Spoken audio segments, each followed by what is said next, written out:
Au nom du Père et du Fils et du Saint-Esprit, ainsi soit-il.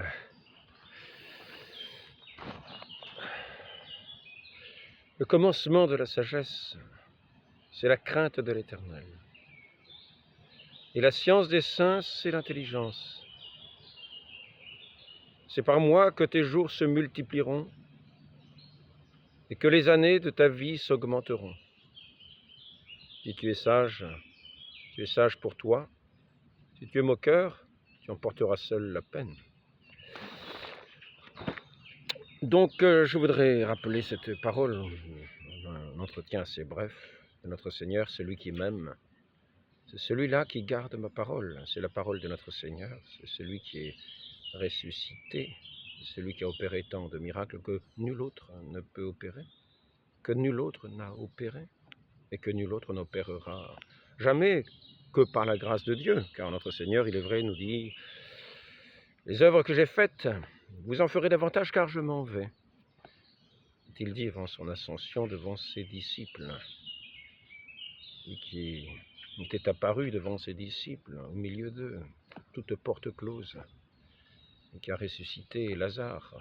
Mais il y a moins de difficulté de croire en la résurrection de Lazare, pour quelqu'un qui a une petite intelligence, que de penser que Lazare est sorti du néant, d'un trou noir, d'un Big Bang, avec toute la création que nous pouvons voir autour. Les éléphants, les oiseaux, les chants des oiseaux, la pensée de l'homme, quoique la pensée de l'homme a tendance à se tourner vers le néant, c'est-à-dire à devenir insensé, à avoir perdu tout sens de la sagesse, c'est-à-dire toute crainte de Dieu, au point de mettre l'insulte de Dieu, c'est-à-dire le blasphème, dans ses lois, l'insulte de Dieu. On n'a pas le droit d'insulter les gens, mais on peut insulter le bon Dieu. C'est lui qui est l'adorable, l'unique adorable. Celui qui est notre vie même. Celui qui est la racine de notre vie, qui nous porte, qui nous tient dans sa main à chaque instant. Donc, je voudrais faire quelques petits rappels. 5e commandement de Dieu, pour entrer dans sa crainte, c'est-à-dire dans son amour. Dans sa crainte parce que nous devons être tremblants devant lui, car effectivement, si nous ratons notre cible, si nous ratons notre vie, si nous n'avons pas cette vie éternelle en nous, cette grâce de Dieu, nous serons dans sa disgrâce éternelle au jour du jugement. Nous aurons méprisé Dieu toute notre vie, nous serons à côté de lui toute l'éternité. Donc,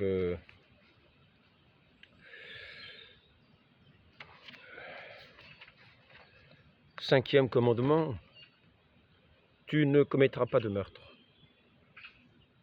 Vous avez appris qu'il a été dit aux anciens, tu ne tueras pas. Celui qui tuera sera passible du jugement. Et moi, je vous dis, quiconque se met en colère contre son frère sera passible du jugement. Saint Matthieu chapitre 5, verset 21, verset 22. La vie humaine est sacrée parce que dès son origine, elle comporte l'action créatrice de Dieu et demeure pour toujours dans une relation spéciale avec le Créateur, son unique fin. Dieu seul est le maître de la vie et de son commencement à son terme. Personne en aucune circonstance ne peut revendiquer pour soi le droit de détruire directement un être humain innocent. Ah, j'ai envie de mourir, vous savez, je suis dans une phase très difficile, comprenez-moi, je n'ai plus mes fins du mois, le gouvernement m'a coupé mon revenu, m'a coupé l'électricité, je suis à la rue, je suis ceci, je suis cela, Mais, cher ami, vous savez bien, nous allons vous aider à mourir. Mais prenez donc un pistolet. On va vous offrir un pistolet. Vous venez chez nous, ou bien si vous préférez des pastilles, ou peut-être une petite injection. Mais venez, vous êtes en difficulté, mais venez, nous allons vous soulager, nous allons me porter des soins qui feront que vous ne souffrirez plus. Mon cher ami, venez, mais suicidez-vous. Allez, suicidez-vous, vous avez le droit au suicide. Vous avez le droit de vous tuer. Le droit républicain, bien sûr, le droit voté par des lois qui n'ont aucune crainte de Dieu, qui blasphèment le bon Dieu. Ah mais oui, mais venez. Attendez, j'ai un moyen de l'empêcher. Ah, c'est délit d'entrave, mes amis, délit d'entrave. La société va vous condamner. Si vous voulez empêcher quelqu'un de se jeter d'un pont, on va vous dire délit d'entrave. Délit d'entrave, à moins qu'il ne faille un certificat de la part d'un médecin, d'une ordonnance, pour pouvoir se jeter du pont. Ou pour aller, ça sera peut-être pas très correct de se jeter d'un pont.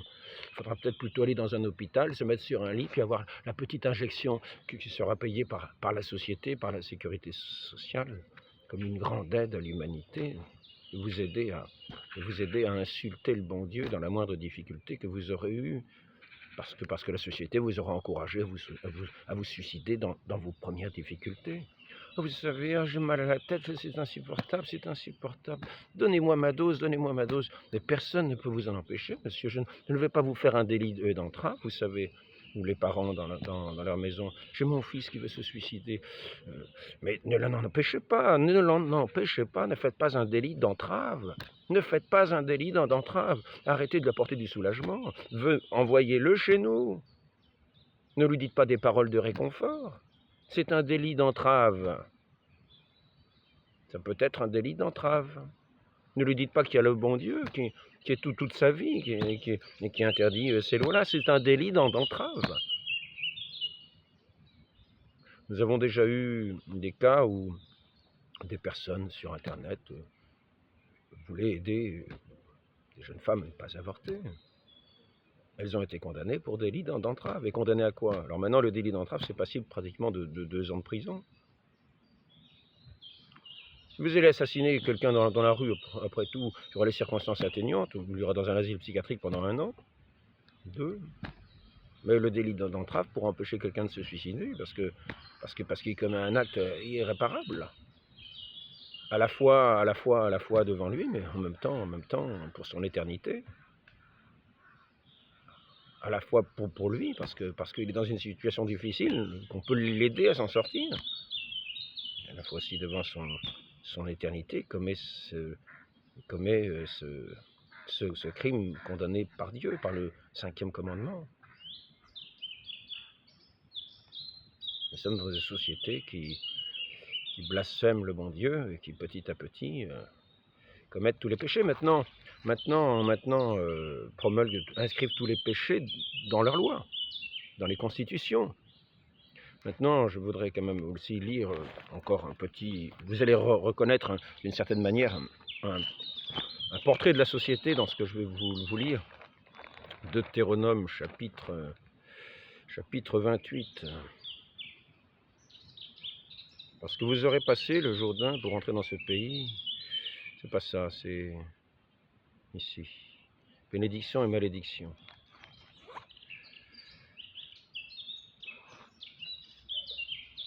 Mais si tu n'obéis pas à la voix de l'Éternel, n'oublions pas que la France en particulier avait fait une alliance pour demeurer dans les commandements de Dieu, dans les lois de Dieu. Tu honoreras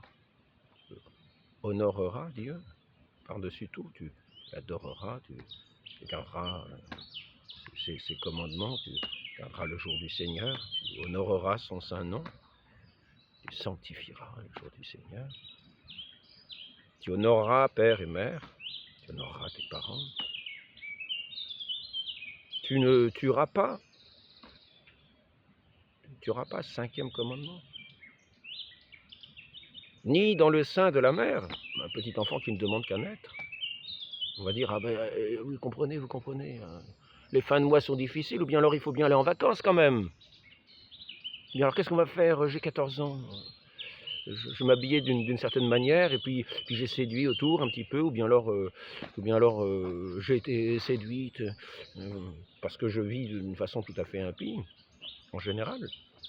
Sans aucune modestie, sans aucune retenue, en me laissant aller à tous mes sens, parce que personne ne m'a éduqué à rien, et parce que la société ne va surtout pas éduquer dans le sens de la sagesse, et parce qu'à l'école on ne va surtout pas apprendre le sens de la sagesse, le sens de la modestie, le sens... Non. On va apprendre le droit à tous les péchés, le droit à tous les péchés. Vous comprenez, il faut tuer cette petite vie en moi, c'est mon corps. La société mortifère, la société mortelle, la société blasphématoire, la société qui a le droit au blasphème, c'est la société révolutionnaire.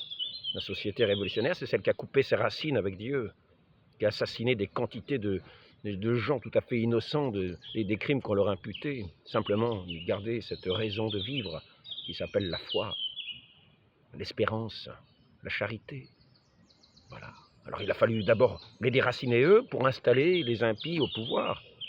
Ces impies au nom des droits des hommes à mourir, à tuer les petits-enfants, à tuer les personnes un petit peu faibles. Ça va faire des économies pour la société. Ça va faire du profit pour certaines entreprises. Qu'est-ce qui va payer ces gens pour tuer les autres? Donc, mais si tu n'obéis pas à la voix de l'Éternel, nous avions une alliance avec les bénédictions. Hein. Si tu obéis à la voix de l'Éternel, ton Dieu, en observant et en mettant en pratique tous ces commandements que je te prescris aujourd'hui, l'Éternel, ton Dieu, te donnera la supériorité sur toutes les nations de la terre. C'est ce que disait notre Seigneur lorsqu'il est apparu avec son Sacré-Cœur, Marguerite Marie Lacocque, de faire mettre cette image du Sacré-Cœur sur la bannière du roi de France, Louis XIV. Il lui promettait toutes les victoires, toute la prospérité du royaume. Pour une raison ou pour une autre, cela n'a pas été fait. Dieu n'a pas été honoré de cette manière. 100 ans plus tard, nous avons eu la Révolution française. Et ne croyons pas qu'aujourd'hui, nous allons attirer par ces lois les bénédictions, par ces lois de quelques députés, quelques personnes qui vont se permettre de changer ces constitutions pour aller contre les lois divines. Quelques personnes, une cinquantaine peut-être. Je les ai observés cette nuit un petit peu dans leur parlement. Ils parlent beaucoup, ils mentent beaucoup aussi. Donc, l'Éternel, alors ici les bénédictions, si tu obéis à la voix de l'Éternel, ton Dieu, en observant et en mettant en pratique tous ces commandements que je te prescris aujourd'hui, l'Éternel, ton Dieu, te donnera la supériorité sur toutes les nations. Voici toutes les bénédictions qui se répandront sur toi et qui seront ton partage lorsque tu obéiras à la voix de l'Éternel, ton Dieu. Une Bible protestante, hein. Donc ce sont les expressions protestantes, mais on les comprend aussi bien dans la langue catholique. Tu seras béni dans la ville et tu seras béni dans les champs. Le fruit de tes entrailles, le fruit de ton sol, le fruit de tes entrailles. Comprenons bien. Il ne s'agit pas d'avortement, il ne s'agit pas de tuer les enfants, les êtres les plus innocents, qui ont pourtant la marque du péché originel, ces êtres les plus innocents qui n'ont pas proféré le moindre mensonge. Il ne s'agit pas d'aller les tuer dans le ventre des mers, de faire des ventres des mers des tombeaux. Tu seras béni dans la ville et tu seras béni dans les champs, le fruit de tes entrailles, le fruit de ton sol, le fruit de tes troupeaux.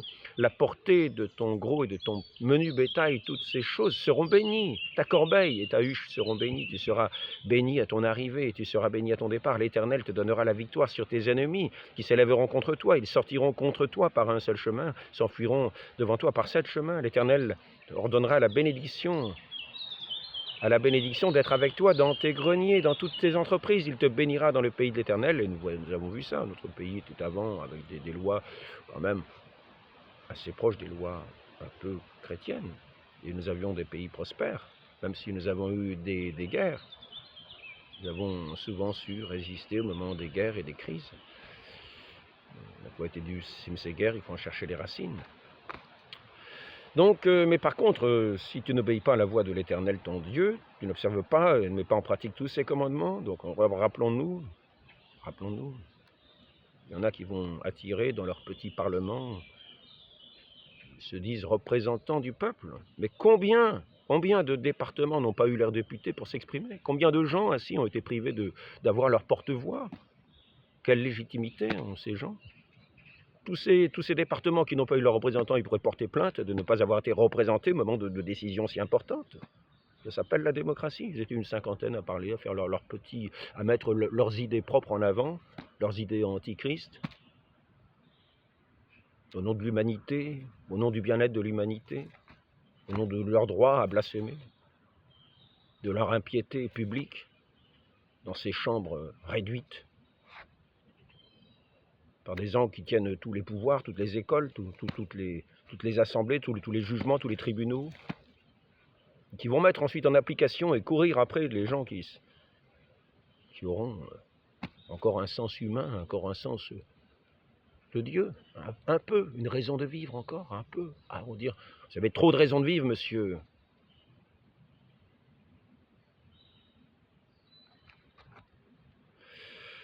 Donc,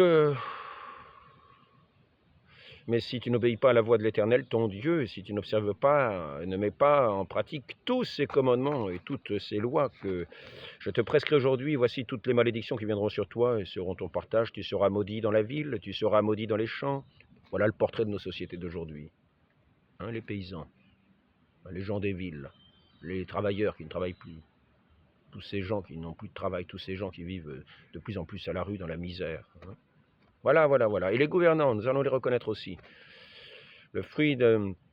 Donc, tu seras maudit à la ville, tu seras maudit dans tes champs, ta corbeille et ta huche seront maudites, le fruit de tes entrailles, le fruit de ton sol, les portées, la pollution, la souillure, hein, les produits pollués sans cesse. Ah, vous savez, il faut bien faire des économies. Hein. On donne du poison aux gens, c'est les cancers, on les soignera à l'hôpital. On les achèvera, s'ils ont un petit peu mal. Le fruit de tes entrailles, le fruit de ton sol, la portée de ton gros et de ton menu bétail, toutes ces choses seront maudites. Le fruit de tes entrailles, que tu mettras à mort. Tout ça, ça sera maudit. Tu seras maudit à ton arrivée, tu seras maudit à ton départ. L'Éternel enverra contre toi la malédiction, le trouble et la menace au milieu de toutes tes entreprises que tu feras, jusqu'à ce que tu sois détruit, jusqu'à ce que tu périsses promptement à cause de ta méchanceté, de tes actions qui t'aura porté à m'abandonner. L'Éternel attachera à toi la peste, jusqu'à ce qu'elle te... oui, toutes ces petites maladies qu'on découvre en ce moment. Mais la peste, on en a eu à différentes époques. La peste, jusqu'à ce qu'elle te consume dans le pays où tu vas entrer en possession. L'Éternel te frappera de consomption, de fièvre, d'inflammation, de chaleur brûlante, de dessèchement, de jaunisse, de gangrène, et te poursuivront jusqu'à ce que tu périsses. Le ciel sur ta tête sera d'airain, et la terre sous toi sera de fer. L'Éternel enverra pour pluie dans ton pays une poussière et de la poudre. Il en descendra du ciel et sur toi jusqu'à ce que tu sois détruit. L'Éternel te fera battre par tes ennemis. Tu sortiras contre eux par un seul chemin, et tu t'enfuiras devant eux par 7 chemins.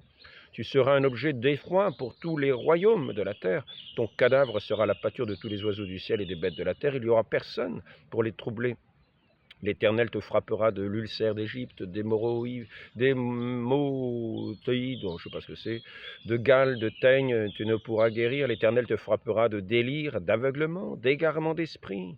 Tu tâtonneras en plein midi comme l'aveugle dans l'obscurité. Tu n'auras point de succès dans tes entreprises.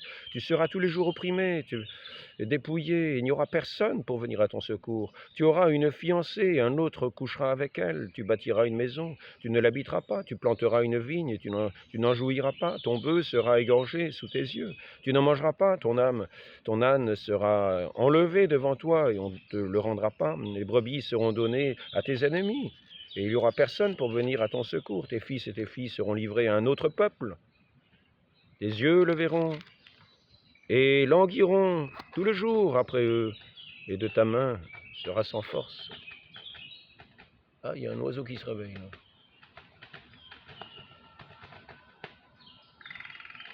Ah, il doit être plusieurs. Un peuple que tu n'auras point connu mangera le fruit de ton sol et tout le produit de ton travail, et tu seras tous les jours opprimé, écrasé. C'est un spectacle, le spectacle que tu auras sous les yeux te jettera dans le délire. L'Éternel te frappera aux genoux et aux cuisses d'un ulcère malin, tu ne pourras guérir, il te frappera depuis la plante des pieds, etc. Tu transporteras sur ton champ beaucoup de semences et tu feras une faible récolte, etc., etc.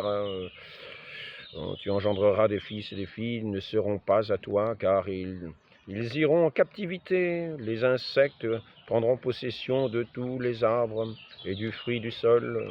L'étranger qui sera au milieu de toi s'élèvera toujours plus au-dessus de toi, et toi, tu descendras toujours plus bas.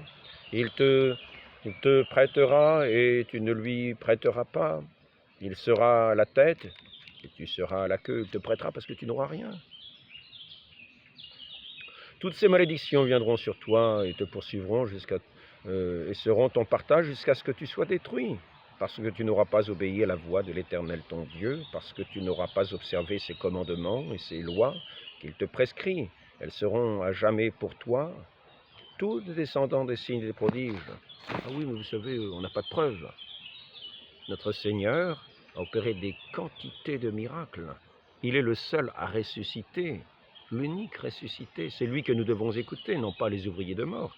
Tous les miracles que les apôtres ont opérés après lui, que tous les saints ont opérés tout au long de l'histoire de l'Église. Renseignez-vous, instruisez-vous, instruisez-vous. Tous les miracles de Lourdes, les milliers de guérisons instantanées, inexpliqués, que l'Église ne qualifie pas de miracles, mais qui sont là quand même pour témoigner de cette puissance de Dieu, de cette action de Dieu dans le monde, de celui qui est la sagesse même, le Verbe éternel, le Logos, le Verbe éternel, au principe de toute chose.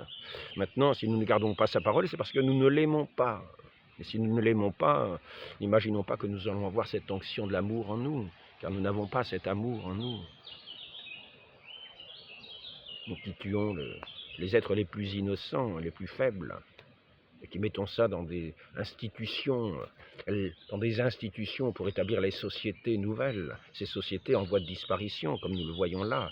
Et maintenant, il y a aussi pour chacun un châtiment, parce que nous haïssons Dieu, lorsque nous le méprisons, lorsque nous le foulons sous les pieds, lorsque nous péchons, lorsque nous ratons notre vie entièrement, notre vie éternelle, parce que nous sommes devenus insensés. Nous avons aussi des conséquences suivantes. Donc, quelles sont les conséquences suivantes? Conséquence suivante, je vais marquer un numéro, je crois. Conséquence suivante, alors il faut que je retrouve. 1033, numéro des catéchismes, 1033. Je ne vais pas rester trop longtemps parce qu'il faut que j'aille à la messe ensuite. 1033. La messe, sainte messe. Notre Seigneur renouvelle tous les dimanches son sacrifice, rend présent son sacrifice sur les autels par les mains du prêtre, parce que nous entrons dans sa communion, que nous recevons de lui sa vie qu'il nous donne, le pain véritable, le pain vivant descendu du ciel qui va faire donner vie à notre âme. Parce que nous confessons nos péchés auparavant, que nous y avons renoncé à l'impiété, renoncé à l'insulte à Dieu dans toute notre vie, pour l'honorer, le louer, le bénir et nous réconcilier, entrer dans son alliance, va attirer sur nous les bénédictions, non pas la malédiction sur ces sociétés en voie de disparition. Donc, ici, 1033, nous avons dit. 1033. Ceux qui meurent dans la grâce, c'est le purgatoire. Ceux qui meurent dans la grâce, c'est l'amitié de Dieu, mais imparfaitement purifiés. Les petits restes de petites tâches. Bien qu'assurés de leur salut éternel, souffrent après la mort une purification afin d'obtenir la sainteté nécessaire pour entrer dans la joie du ciel. Mais les autres, qui n'auront pas du tout accordé leur foi au Christ, ils l'auront rejeté dans leur vie, dans leur loi, dans leurs paroles, ils seront devenus insensés. Alors la racine de la sagesse, c'est la crainte de Dieu, l'intelligence même. Nous ne pouvons pas être unis à Dieu à moins de choisir librement de l'aimer. Mais nous ne pouvons pas aimer Dieu si nous péchons gravement contre lui. Ne pas aller à la messe le dimanche par mépris de la messe, c'est négligeable. Notre Dieu qui vient s'offrir, qui vient renouveler, qui vient rendre présent son sacrifice sur les autels et nous donner sa communion, son pain de vie. C'est méprisable, vous savez. C'est aussi bien de se reposer. N'imaginez pas que ce ne soit pas un péché grave. C'est un péché grave qui nous prive de la grâce de Dieu. C'est un péché mortel. Mais si nous le faisons régulièrement, allons nous confesser, arrêtons de le faire. Allons honorer notre Dieu, au moins un jour par semaine, le dimanche, qui est ce jour consacré au Seigneur, pour renouveler notre sens, entrer dans cette amitié de Dieu, dans cette connaissance, entrer au moins dans ce respect de lui, dans cette crainte, un début de sagesse. Lui se réveille. Je pense qu'il est réveillé depuis longtemps, on entend les chanteurs à côté. Mais nous ne pouvons pas aimer Dieu si nous péchons gravement contre lui, contre notre prochain et contre nous-mêmes. Celui qui m'aime, il garde ma parole. Celui qui ne m'aime pas, il ne garde pas ma parole. Celui qui m'aime, celui qui n'aime pas demeure dans la mort. Quiconque hait son frère est un homicide. On peut faire croire qu'on l'aime, vous savez, c'est par charité. Nous avons des gens qui vont être habillés en blouse blanche, qui vont être payés, qui vont donner la mort aux autres. et puis qui ensuite vont aller manger tranquillement. Vous savez, il est en situation de faiblesse. Oh le pauvre, on va lui mettre une petite piqûre. Allez, bon, maintenant vous donnez notre petite solde du mois, on l'a bien mérité. Comment ça s'appelle? Est-ce que ça s'appelle pas un petit peu des tueurs à gages au nom de la République? Dans l'impiété la plus totale, la perte de sens la plus totale, la perte du sens de la vie la plus totale. Hein, vous savez, il faut bien gagner sa vie. Oui. On va obéir à la République. Ou quelques députés ou 50 députés qui étaient là pour gouverner 70 millions de personnes. Ah, ce n'est pas le roi de France, hein, ça c'est sûr. C'est pas la cour du roi de France avec les conseillers de Saint-Vincent-de-Paul et des plus grands saints qui pouvaient influencer toutes les sociétés de l'époque. Qui s'occupaient plutôt d'aller au secours des pauvres gens que de les suicider. Quelqu'un qui est sur un pont, ne l'empêchez pas délit d'entrave. Peut-être en arriverons-nous là. Allez-y, je vais vous pousser si vous voulez, tiens, je vais vous aider, c'est l'aide en fin de vie. Vous avez des difficultés, allez, je vais vous aider. Mais secrètement, il ne faut pas choquer les autres, il ne faut pas trop les choquer, vous êtes un bon exemple, monsieur. Comme ça, tout le monde va pouvoir se jeter à l'eau. Donc, mais avant de se précipiter, quand même dans les abîmes sans fond du monde, du chaos éternel, avec les flammes d'un regret éternel. Donc, je continue. L'enfer, nous ne pouvons être unis à Dieu, donc celui qui n'aime pas demeure dans la mort, quiconque hait son frère est un homicide. Or, vous savez qu'aucun homicide dans la vie éternelle demeurant en lui. Première lettre de Saint Jean, chapitre 3, verset 15. Notre Seigneur nous avertit que nous serons séparés de lui si nous omettons de rencontrer les besoins graves des pauvres et des petits qui sont nos frères. Mourir en péché mortel sans être repenti et sans accueillir l'amour miséricordieux de Dieu signifie demeurer séparé de lui pour toujours par notre propre libre choix. Et c'est cet état d'auto-exclusion définitive et de communion avec Dieu et avec les bienheureux qu'on désigne par le mot enfer. Mais n'oublions pas qu'il y a aussi les peines de l'enfer. Est-ce qu'on en parle? Entrez par la porte étroite, large et spacieux est le chemin qui mène à la perdition. Il y en a beaucoup qui le prennent, mais étroite est la porte. Et resserrez le chemin de la vie qui mène à la vie, à la vie. Il y en a peu qui le trouvent. Ignorant le jour et l'heure, il faut que suivant l'avertissement du Seigneur, nous restions constamment vigilants pour mériter quand s'achèvera le cours unique de notre vie terrestre, d'être admis avec lui aux noces et compté parmi les bénis de Dieu, au lieu d'être comme les mauvais et paresseux serviteurs écartés par l'ordre de Dieu vers le feu éternel, vers les ténèbres du dehors où seront les pleurs et les grincements de dents. LG 48. Lumen Gentium 48. Bon, je suis étonné, mais quand même. Dieu ne prédestine personne à l'enfer. Il faut pour cela une aversion volontaire de Dieu, un péché mortel, le droit au blasphème. Nous avons le droit d'insulter le bon Dieu. Celui qui l'insulte, il n'a pas beaucoup d'amour pour le bon Dieu. Donc voilà, ce sont quelques petites paroles. Est-ce qu'il y a quelques petits mots à rajouter? Donc, interdit la loi, prescriptible, impiété, folie. Les gens, ouais, on va arrêter là. N'oublions pas, sachons qui écoutait. Notre Seigneur est ressuscité. Notre Seigneur a fondé son Église. Notre Seigneur nous a donné ce Saint-Esprit de vie, de vérité, pour nous conduire à la vie éternelle dans la plénitude de la gloire éternelle. Si vous voulez écouter, tous les révolutionnaires qui ont coupé la tête à tous les gens avec des guillotines, qui ont fait des livres des droits de l'homme avec des peaux humaines, etc., qui continuent de fêter, allons-y, mais ils n'ont pas fait de miracle. C'est vrai qu'il y a des choses que la médecine, que la raison humaine, parce que Dieu est une créature. Dieu, qu'est-ce que je dis? L'humain, l'homme, est une créature de Dieu. Il l'a fait raisonnable pour s'entretenir, pour réfléchir. Donc les découvertes ne sont pas des découvertes de la République, ce sont des découvertes de l'homme fait homme. Ce sont des découvertes de l'homme, créature de Dieu. Hein. De l'homme, créature de Dieu, créé avec sa raison.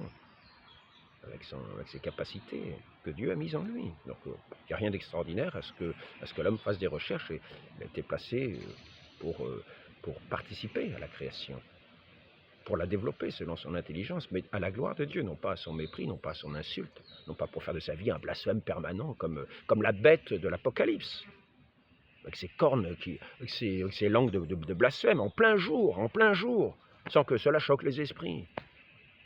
Mais où est-on? Où est-on? Donc, demandons la grâce de réagir. Demandons la grâce de réagir. Écoutons plutôt la voix de celui qui est venu, qui est le bon pasteur de notre Dieu, qui est le principe éternel de toutes choses, et qui nous donnera l'intelligence de la vie.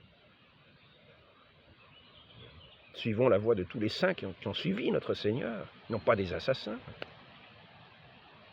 Écoutons Notre-Dame dans ces diverses apparitions à travers le monde, si extraordinaires, si miraculeuses. Voyons ces tissus qui nous parlent de notre Seigneur, la seule de Turin.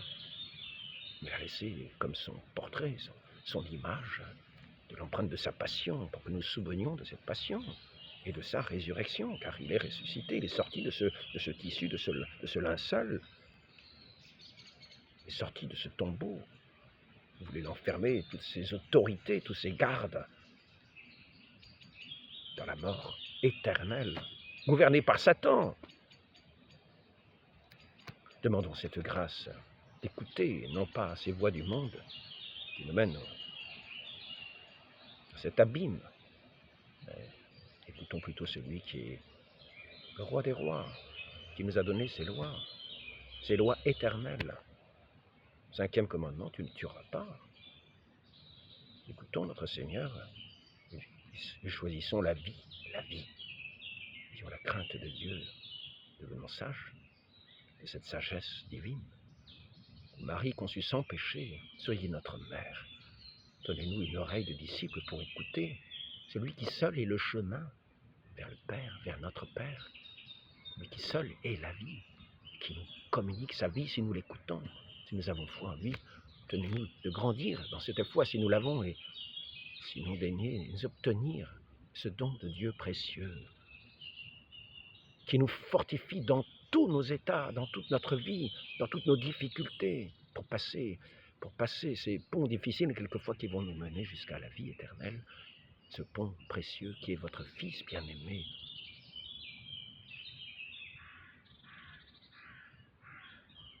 Ce médiateur unique de notre salut, ainsi soit-il, au nom du Père, du Fils et du Saint-Esprit, ainsi soit-il.